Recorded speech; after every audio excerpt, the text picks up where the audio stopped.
Juan Ariel, recientemente el presidente de la Asociación de Comerciantes e Industriales de Santiago, ACIS, Sandy Filpo, hablaba de unas 150 empresas en Santiago que todavía no han podido abrir sus puertas, muchas de estas quebradas o esperando el momento para poder comenzar a ser productivos. El Banco Central ha anunciado que de 7 a 8 mil millones de pesos vuelven otra vez para préstamos. Pero la pregunta es, ¿dónde se queda este dinero? ¿Es un grupito solamente el que lo absorbe o hay oportunidad para que todo aquel que en estos momentos está atravesando por situaciones difíciles pueda tener algo para arrancar de nuevo ante esta situación económica que estamos viviendo? Primero, reconocer que efectivamente en todo el país hay muchas empresas que están pasando un mal momento. Y por eso siempre he dicho que no nos dejemos llevar por las cifras de crecimiento y pensar que todo está bien. No, todavía hay muchas empresas quebradas o cercanas a la quiebra y más de 150,000 personas que no han recuperado su trabajo previo al COVID. Entonces, digamos que es un llamado de atención de que todavía no ha pasado el efecto económico del COVID-19. En cuanto a las medidas del Banco Central, tenemos que saber que el Banco Central no hace préstamos directamente, sino que facilita recursos para que la banca preste más, y es a la banca a la que le corresponde decidir a quién le presta y quién no. Entonces, el año pasado, los recursos liberados por el Banco Central en su mayor parte o en una buena parte fueron utilizados para refinanciar deuda vieja. O sea, para una deuda que alguien tenía, digamos, a un 15%, bajarla a un 10, a un 8%. Entonces, sí que tenemos un reto de cómo hacer llegar mucho más préstamos a las micro, pequeñas y medianas empresas.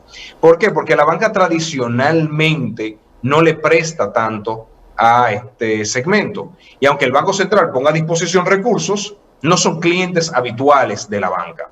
Y por eso es que faltan muchos elementos, faltan fondos de garantía que permitan que esas empresas accedan a mejores y mayores recursos, falta factoring, falta leasing. Entonces sí que hay que ser más creativos para poder ayudar a ese grupo de empresas, porque la política monetaria tradicional por sí sola, dígase, tirar más recursos a la calle, bajar las tasas de interés, no va a ayudar a estas empresas en todo lo que necesitan. Ahí mismo, Juan Ariel, el gobierno tiene varios organismos. Tiene el Banco de Reserva, que tiene un departamento que trabaja con pymes, pero también tiene la banca solidaria. Y el otro día, yo que soy medio necio con esto, hice una prueba para ver qué tanta facilidad tiene el gobierno central para accesar. Y esto es imposible. Yo le decía a un amigo que es quien maneja eso aquí, yo le decía, pero un banco comercial me está dando a mí 2 millones de pesos a firma y tú me estás pidiendo como Estado a mí unos requerimientos de cosas que es imposible, que yo sí te la pudiera buscar, pero una pequeña empresa no la tiene. Tenemos que flexibilizar un poco esto para que lleguen, buscar otras vías, o qué entiendes tú debe ser el camino correcto, porque también tenemos un código monetario y financiero que no es candado, eso tiene más combinaciones y cosas que una caja fuerte que imposibilita que lleguen esos recursos. Sí, tenemos que flexibilizar, se necesitan flexibilizaciones, digamos, en general, y se necesitan algunas para este momento en particular. Desde antes del COVID-19, los micro, pequeños y medianos empresarios no estaban accediendo a todos los recursos que necesitaban. Y eso indica que había cosas que faltaban y que necesitamos flexibilizar y necesitábamos desarrollar nuevos instrumentos, insisto, en el fondo de garantía para mejorar ese acceso. Y tenemos, obviamente, que tomar medidas para este momento en particular, que es el COVID-19. O sea que necesitamos ambas cosas, porque coincido con tu evaluación de que a veces decimos, es que hay 2,000 millones de pesos. Sí, pero con una dificultad tremenda para poder sacar un préstamo de algunos miles. Entonces tenemos que facilitar que las personas accedan a esos recursos. Juan Ariel, sí, bueno, dele. Con relación, yo siempre he tenido como una queja con el Ministerio de Planificación, Economía y Desarrollo, de la visión que se tiene, que yo entiendo que quienes han manejado eso, incluyéndote, que es lo que uno ve desde afuera, se han enfocado más en el tema económico. Y tal vez porque no se ve o no se publicita tanto, el tema planificación y desarrollo ha quedado de un lado, o es una visión errada que yo tengo con relación a eso, o tú entiendes que qué se debe mejorar para nosotros en ese ministerio, para nosotros más encauzar y crear planes decenales, quinquenales de desarrollo, porque a veces siento que vamos dando tumbos en la República Dominicana. ¿Mi visión es incorrecta, o tú que pasaste por ahí, qué opinión te merece ese ministerio? ¿Hay que reenfocarlo o no hay que reenfocarlo? Sí, yo coincido. A ver, sí que se hacen muchas cosas en materia de planificación que las personas no se dan cuenta porque es mucho el manejo del gobierno. Las planificaciones estratégicas institucionales, los programas operativos anuales, los planes quinquenales. O sea, sí que hay mucho trabajo de planificación, pero esa planificación que se hace, digamos, de escritorio, muchas veces no era correspondida con el día a día de las distintas entidades del gobierno. Ahí debo reconocer, hacer un mea culpa, de que tenemos que ver cómo toda esa planificación que se hacía se quedaba guardada y luego el día a día tenía otros resultados. Entonces, digamos que coincido en que hay que fortalecer los mecanismos de planificación. Me hubiese gustado implementar muchas ideas que tenía, pero lamentablemente entre el poco tiempo y el COVID no fue posible, pero yo creo que se está trabajando en eso y debo reconocer que las actuales autoridades del MEPID tienen ese deseo y están trabajando en ello. Hay que reconocer también cuando el gobierno hace las cosas. Y hay que felicitarte a ti por esa postura, porque eso te voy a meter en un lío, porque no hay cosa más celosa que un político. Felicitarte porque a tu corta edad tienes porte y estatura de estadista, que mucha gente que está aspirando no tiene. Eso es lo que necesitamos, políticos con capacidad de debatir temas. Fran Rodríguez. Cuando asumiste, Juan Ariel, el Ministerio de Economía y Planificación, Desarrollo en la República Dominicana, se estaban creando oficinas de desconcentración en diferentes puntos del país. Aparentemente, estas fueron anuladas en tu gestión, ¿o tú le diste seguimiento? Sí, lo puedo explicar y en su momento di las justificaciones, varias cosas. Primero, a mí me preocupaba mucho todo el gasto corriente que eso iba a generar, cómo eso iba a devenir en una contratación masiva de personas, en agua, luz, teléfono. Yo creo que el Estado tampoco puede ser tan grande, sobre todo con gasto corriente. Me gusta mucho más el gasto de capital que crea condiciones para la actividad productiva. Segundo, entendía que mucha de esa planificación se podía hacer desde la sede central con visitas frecuentes al territorio, porque República Dominicana no es un país tan grande. Entonces, se puede localizar, se puede desconcentrar la actividad pública sin que eso conlleve crear oficinas.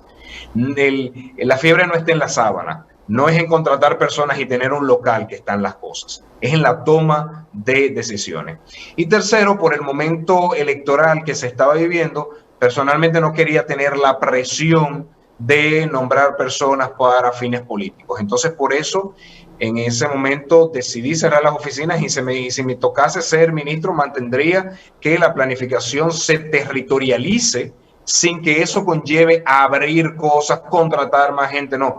En el MEPID a nivel central se tienen los recursos suficientes y las personas con la capacidad para realizar esa territorialización de las políticas públicas sin que llenemos el país de oficinas y de nuevos contratados. ¿No da eso, que es el pleito de nosotros los que estamos en provincias siempre, de que ustedes dicen, no es que los cheques se hacen allá, y la realidad que a veces tenemos cuando se forman esos grupos que a veces son tan homogéneos que no permiten ver lo que sucede? Es decir, yo tengo el Distrito Nacional, pero la realidad de Santo Domingo Este es diferente, o en el caso de aquí de Santiago tengo una realidad en el casco urbano diferente a lo que sucede en el Limón de Villa González, en Navarrete, que es a veces lo que se busca, que tener como una visión más separada.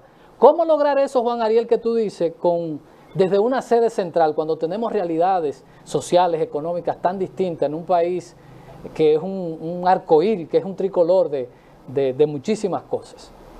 Yo coincido con el diagnóstico. Si nos mantenemos con los mismos grupos de personas, con la misma visión, no incorporamos esas necesidades, esas aspiraciones que se tienen, no solamente de forma territorial, sino de otros grupos que coexisten aún en el mismo territorio. Ahora, en cuanto a la solución que se le da, bien pudieran tenerse oficinas, y si no se le hace caso al trabajo que están haciendo, no se va a tener soluciones que respondan a esas necesidades. Yo creo que más que el tema dónde está localizada la oficina, sería cuáles son los instrumentos. Cuando las políticas públicas tienen que ser discutidas en el territorio, tienen que, como advertía la CEPAL, incorporar esas visiones de los distintos grupos. Cuando las soluciones son discutidas y validadas con ellos, no importa si se realiza en un lugar o en otro. Lo importante es el contenido, no, digamos, el dónde están localizadas las oficinas. Porque lo más fácil es ponerse a nombrar gente en todo el país y luego no hacerle caso al trabajo que hacen. Versus a través de visitas, a través de un diálogo constante, escucharlos, incorporarlos en el diagnóstico, en la solución y en la implementación, y con eso pues se puede llegar a respuestas efectivas y no a un aumento desproporcionado del gasto corriente. En un país, Juan Ariel, tú que pasaste por el Estado, yo que no he pasado, pero he estudiado mucho la estructura porque pasé por una formación de un país tan complicado que tiene, aunque es un territorio unitario, tiene cierto esquema de como si fuéramos un territorio federado, con alcaldes, con gobernadores y con una estructura que a veces no hay forma de que tú puedas desarrollar una política pública por ese esquema que tenemos tan extraño de que sí, pero el alcalde no cooperó o el gobernador no cree en eso y todo este tipo de cosas.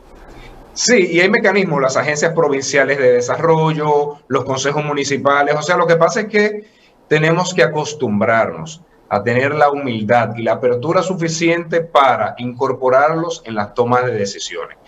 Yo sé que es muy tentador uno llegar a un cargo, pensar que se las sabe todas, empezar a decidir cosas y que todo el mundo se ajuste a lo que yo digo. Requiere humildad, requiere paciencia, pero siempre da mejores resultados gobernar, escuchando a los demás e incorporando a los demás en sus propias soluciones. Con tu anuencia, Juan Ariel, vamos a recibir a Xiomara, que nos añoña cada mañana, nos consiente con el Café Santo Domingo. Café Santo Domingo, sabor que empieza en el aroma. Café Santo Domingo. Usted sabe que los políticos y los militares no nos gusta que nos alaben, porque eso más que resaltar cosas nos mete en problemas, porque tanto en las Fuerzas Armadas y los cuerpos castrenses, el resaltar las condiciones de personas busca problemas, y por eso sí, muchos celos le dicen, oye, no me defiendan, no me alabe, pero hay que reconocer que Juan Ariel de verdad, hasta quienes militamos en otro partido político, tenemos que reconocer que cuando usted escucha la postura, siento en él un estadista, un profesional con una visión de lo que es el Estado, de lo que debe ser la administración pública. Le estoy haciendo un daño terrible, pero hay que reconocerlo. Ahorita lo siento.